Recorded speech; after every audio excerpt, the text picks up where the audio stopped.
Hey YouTube.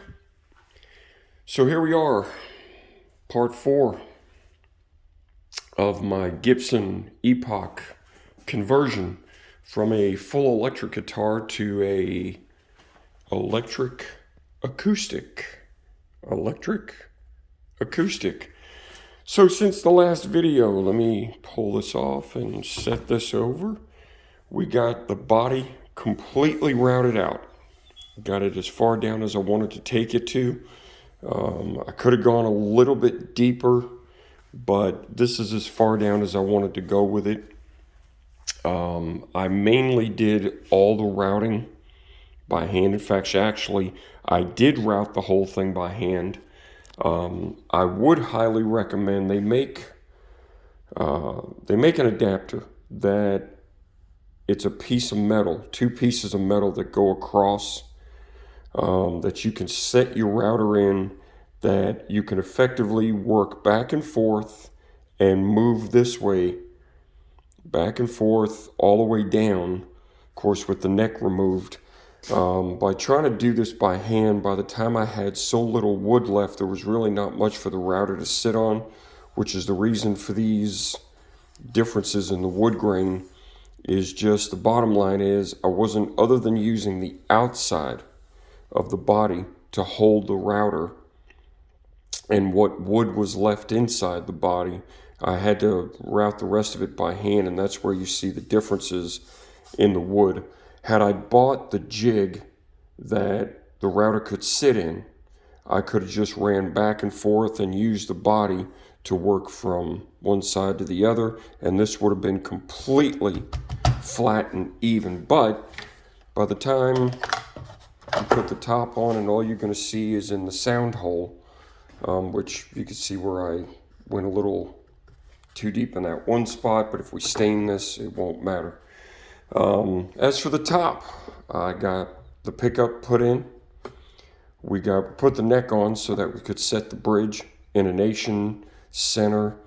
Got the bridge put in.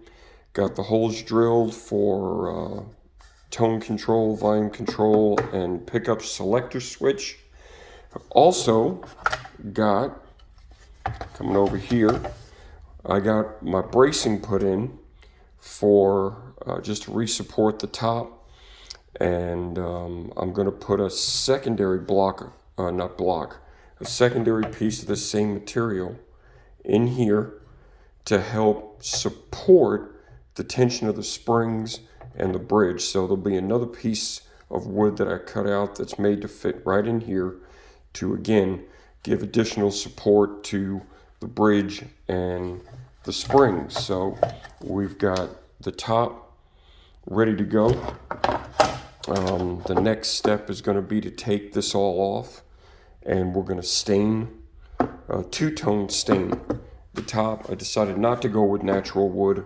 We're going to two-tone stain the top, and once the top is two-tone stained and polyurethane, we'll put the bridge back on, pick up in, put our controls in, and we will glue the top on, because I don't really want to, I don't know that I want to stain,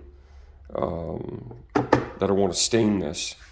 With it glued onto the top, I'm still trying to decide that. I may go ahead and glue it, because the only thing I'm thinking is if I wait until I stain in polyurethane the top and then go to put all my clamps on here, it might just be a lot easier to glue this first and then put all my electronics back on. But with the method we used for the bridge, I'm using 2 screws to hold the bridge down as opposed to gluing it, because all the videos I've watched, if God forbid something goes wrong with this bridge and it's got to be replaced, getting it off when it's glued on there, man, I'm just not a fan of that.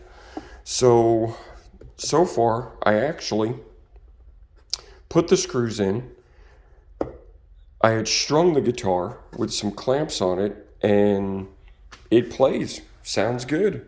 So it's working with the idea of the two screws holding the bridge on, but I haven't decided whether I'm going to glue this on. I may still go ahead and glue it based on the fact of the bracing and all that stuff. I may still go ahead and do that. So next step is to either glue this on or stain in polyurethane and then glue it on. So that's where we're at. That's the Gibson conversion part 4. Stay tuned for part 5. Thanks, guys.